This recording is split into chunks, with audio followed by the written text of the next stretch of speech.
So let's start it off. So what did you think of Class Dojo? Well, that was a really good way for a teacher to learn about their students, and it was also I liked how it would get the parents involved.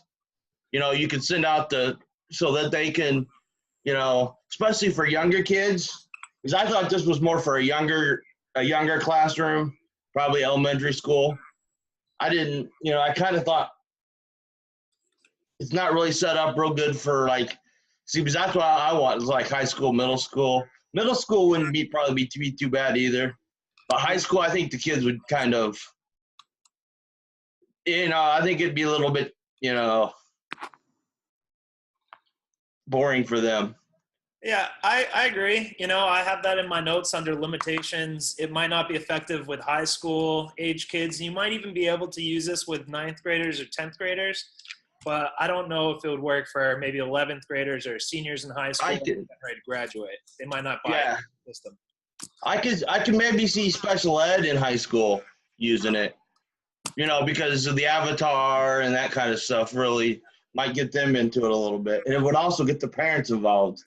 For sure. That's what I like the most is how you can get the parents involved. Did you notice when you were checking it out that, and this would be obviously a big boost for students in middle school, but kind of had like a social media feel to it. There were, you could post stories and there's posts and options to add photos. Like it feels a lot like there's a lot of Facebook feel to it, and I think that was done on purpose. Yeah, because I like that because it's like a lot of times parents will, the kids will go home and the parents will be like, "Oh, what did you do today in school?" And they say, "Well, we sent a picture, I sent a picture of my artwork that I did, or I sent you a copy of my story that we had to write."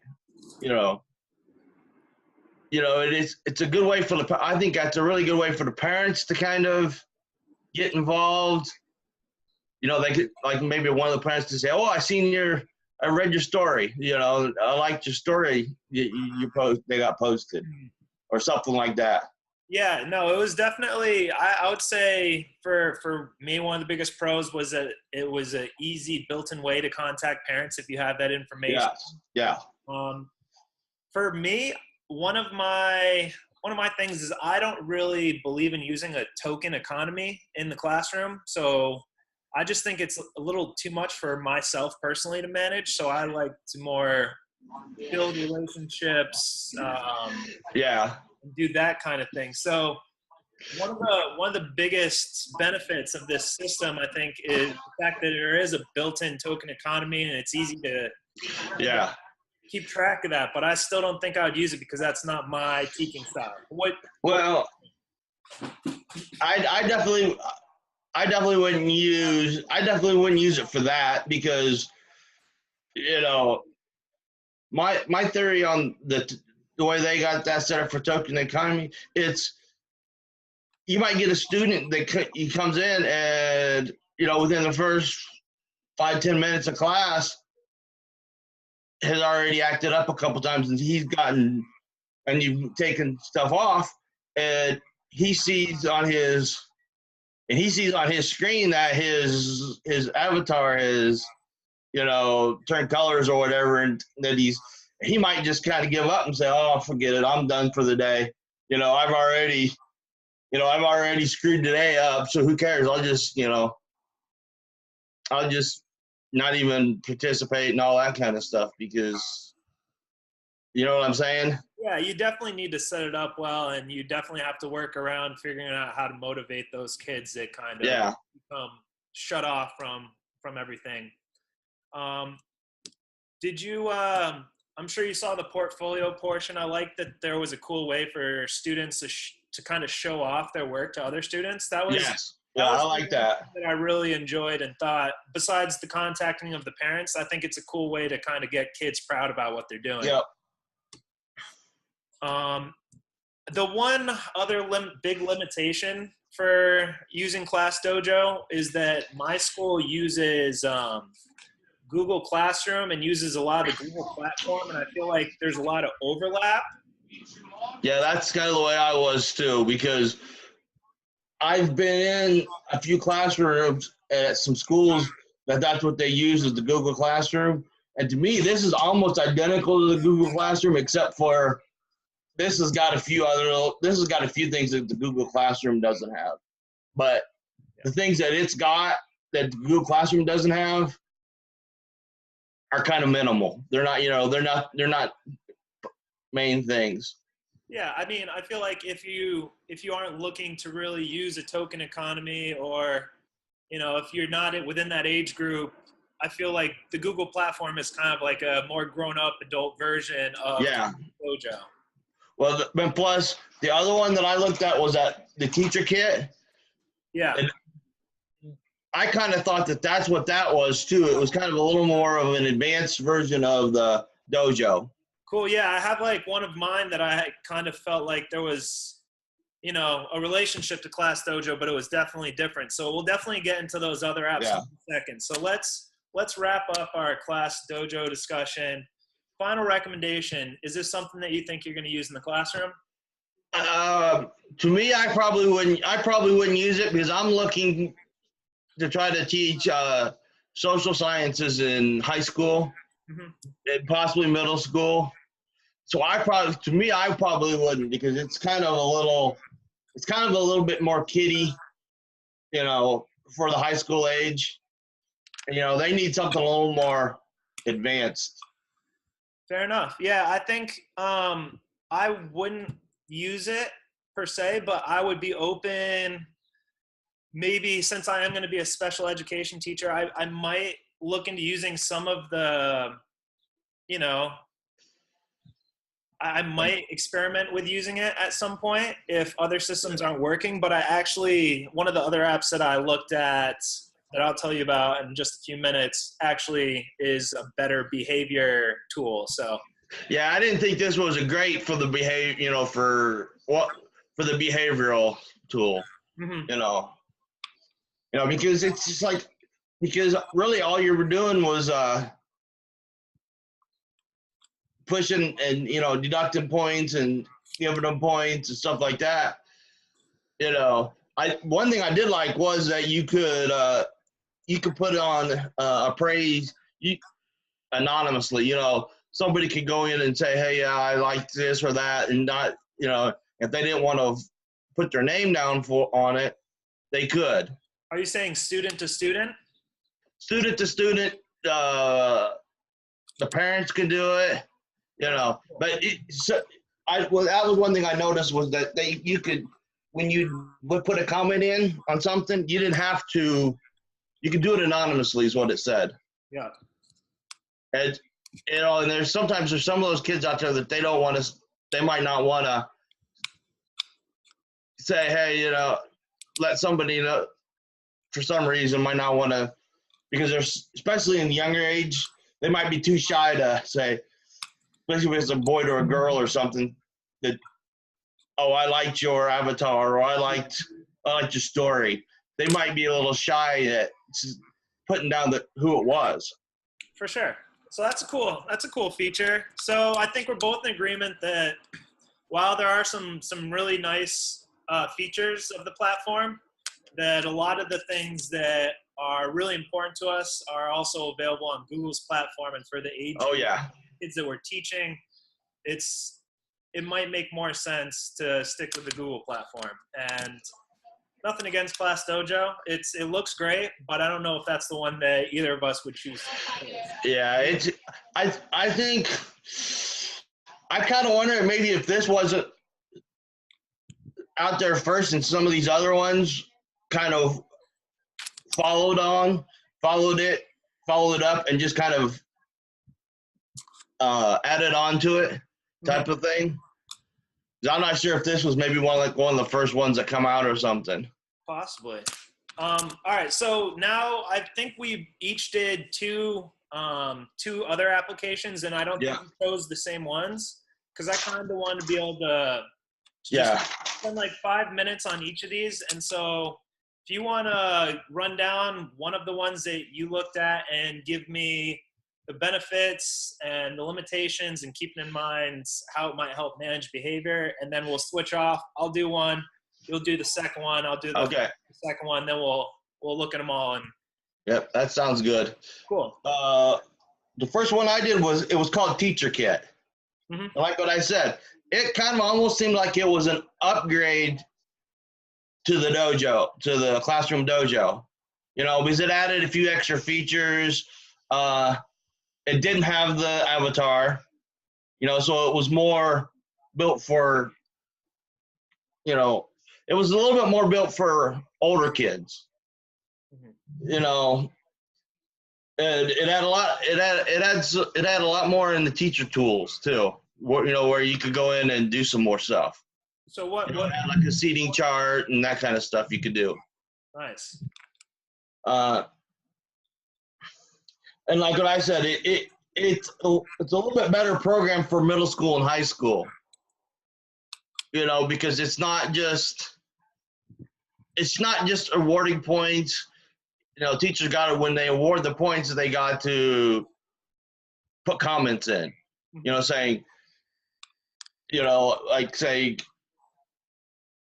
it, like if they take points away for something, say, Jimmy, you're talking too much, or Jenny, I like that. I liked your answer you gave. I liked your class participation today. You answered a lot of questions or something. Or I liked your story. Nice. That kind of stuff. They had to make comments. They couldn't just click on there and say, I give you 2 points. Or I take away 3 points. Mm-hmm. And for the older kids, I think that's what they need more than anything, is they need something where they're going to see comments that they can read. And plus, it helps the parents a little bit more too. Yeah. Because the parents is the same way with this. The parents, you can invite the parents to join. All right. What about limitations? Distractions. I kind of like with the dojo. I still think the Google Classroom had a lot more to it, mm-hmm. And the reward system in this app.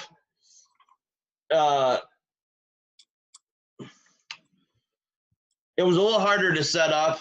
You had to, like with the dojo, you just go in there and you click those, and you could just type in what you want to say, what you want, what you're rewarding them for, like class participation and that.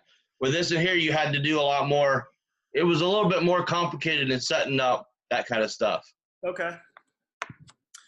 Cool. You feeling good about that, or you have anything else you want to add? Any other major points? No, that's pretty much about it. The one thing is, I'm kind of the same way with the Class Dojo. With this one, I probably wouldn't use it either. Okay. You more have to use this in the Class Dojo because it's a little bit more for older kids. But I still prefer the Google Classroom over this. All right. The Google Classroom, I've used it a few times, and it's not very hard. It's pretty simple. All right, okay. Sounds good. All right, so I took a look at the Super Duper Data Tracker, and so this also had kind of like a Class Dojo feel to it, but there were definitely some differences. So this was more of an app where you could set goals for individual students. It had the same kind of setup where you go and import like the students that you wanted to use. But right off the bat, it didn't seem like something like Class Dojo where you'd use it for the entire class. This one seemed more geared towards small groups of students or individuals within a classroom. So this might be something that I would use as a special education. Yeah, see, that sounds pretty good. Where you could just use it, you might be able to just use it for certain students that are a little bit more. You have to watch their behavior a little bit closer. Yeah. Like for you for special education, that kind of stuff. Or let's say you got a foreign exchange student, and you want to monitor, you might want to monitor them a little bit, how they, how they're doing a little bit more. No, that's Something. spot on. That's exactly kind of what I kind of saw it being used as. I think this would be a great tool for speech therapy or English as a second language student, Yeah. because you can really focus in on like a specific either behavior goal where you want them to correct a behavior, or an academic goal where you want them to, concentrate on a certain part of a word, or Yeah. it's hard because I haven't really done too much work with speech therapy, but I could definitely see this being a great tool for like concentrating on very specific skills within like learning a language.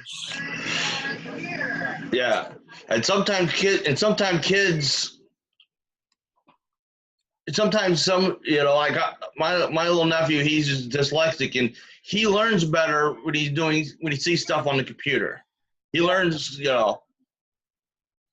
that was one thing I liked about the Class Dojo, was you could do the avatar, and that was be something like he would really get into, but he's 7th grade. So. Mm-hmm. Yeah. So the parts that I didn't think were great, I do feel there's a lot of upkeep. Like you have to really be on top of it if you're going to use this application properly, which is kind of like my down to my kind of like my con or limitation to a lot of these apps, is that it requires a lot of your attention. And as like a beginning teacher, it's a lot to kind of manage the classroom, manage your lesson, and manage these applications. Yeah. I feel the same way. But then also I felt, this app also has some pretty basic features. You want to use it for a specific thing, and it's not good for every student. So my general feeling is that I would recommend using this for myself. I think I'm definitely room to experiment with it. So. All right, you want to go over your next? My next one is I did Smartsheet. Okay. Smartsheet, it was more or less a seating chart. You can more or less go in and set up a seating chart. And it was really good. I thought it was really good to help the teachers learn the students' names easier. Because, you could put in nickname. You can put the student's name in, and you can put you can put in the nickname. You can put in the photos. You can maybe even put a quick little short comment. Like baseball team. Or to let you know that, hey, he's into sports, or that kind of stuff. So you can kind of, and it might even be able, it would probably let you probably put something in there that will help you learn the name quicker, like the kid's name easier. Yeah, I think just by using an app like that and doing things like that, you do learn students' names more quickly, for sure. Like I said, and it lets you put a profile of the student, in their little, you could click on their seat, and your profile would come up, where you could if you're trying to figure out something about one of the students, you can go and click, if you're at the desk, you can click that, and you can find out, say, oh, he's into karate, or he's into surfing, or he's into this or that, before class, you could, if you're having a hard time getting through to one of the students, you can kind of go into the profile to maybe see what you could do to connect with them. No. Say, hey, oh, he's into sports, so go up to go, hey, Joey, what basketball team do you like? And he starts talking, and you say, oh, did you watch the game last night, or did you watch this? That kind of stuff. And it might help you learn the name. And it has, one thing I liked was it has what it calls a random button. What you could do is it'll randomly pick a name for let's say you got a question. You can just press that button. It'll randomly come up with just one of the students' names. Mm-hmm. Nice. Yeah, I noticed that on You Class know, Dojo as well. yeah, I didn't see that on Class Dojo, but I didn't notice that. But I noticed it on this one, and that was something. One thing I liked. It was like because sometimes it's hard when you're up there and you ask a question. You always go to the same person, or this or that. Where this is a little more random, and the kids, if they know that, they're going to be more prepared because they're going to know that, hey, the computer's going to be picking who answers these questions, not the teacher. For sure. So my name could come up at any time. Yeah, I like that feature. Probably not too many limitations to that app, right? Seems pretty straightforward. Oh, it was a pretty easy one, and it also let you take notes, or like you could say, hey, go in and take notes, like say, oh, Jimmy was on his phone a lot this period, or Jimmy was playing with Jenny's hair or something, Mm-hmm. or something, just like where you can go into. One thing I didn't like was you had to pay $5 to get a customized layout.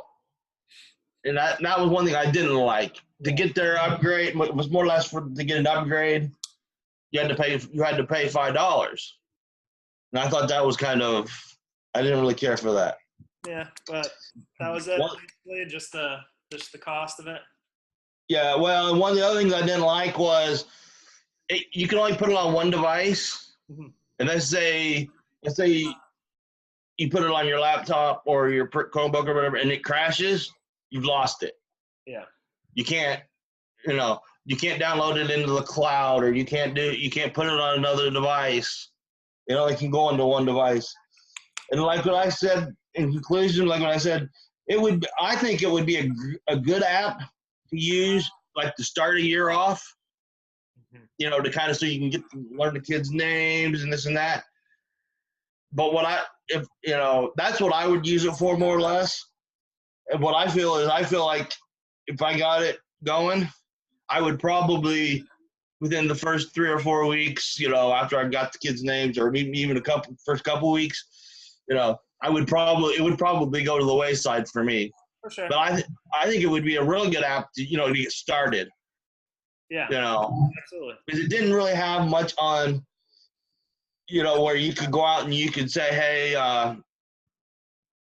it really didn't have any features where to get the parents involved, and it didn't really have any features where you could send stuff to the students for behavior. Say, hey, I noticed, Jimmy, you was on your phone a lot. Mm-hmm. You need to stay off your phone, or